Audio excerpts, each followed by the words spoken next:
Check this out. A colleague just sent to me the results of a survey by Deloitte Private Business on family business succession, and I quote: "A new Deloitte private survey of 300 family business executives finds that nearly 8 in 10, that's 78%, expect a CEO transition within the next decade, and 42% foresee this shift within just 3 to 5 years.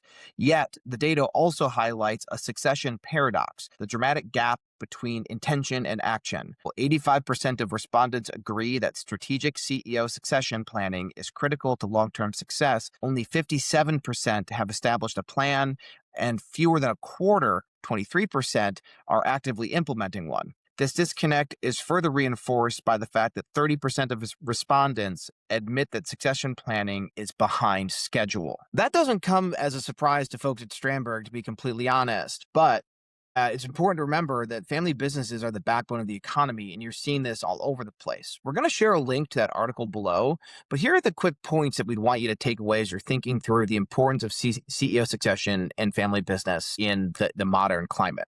First is that we can all acknowledge succession is important, but it's clearly not being acted on. It's being waylaid and put back. The can is being kicked down the road for reasons that are really tied to personal issues and discomfort around change management. The second thing that comes up in the survey that's really interesting here is that the gap in succession is not about interest in next generation of family. In fact, more and more family companies are moving to non-family executive leadership.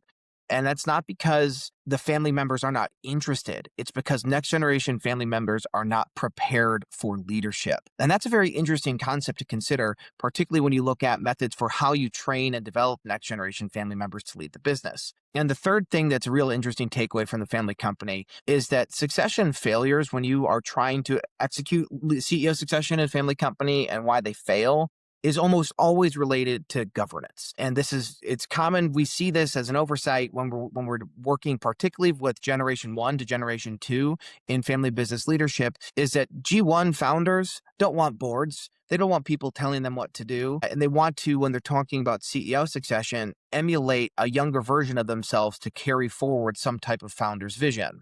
And this is a fundamental failure in the vision for governance. When you retire as a founder to a board, you're not going to hire an entrepreneur to carry your vision forward. You need to establish governance so that your vision is carried forward to the next generation.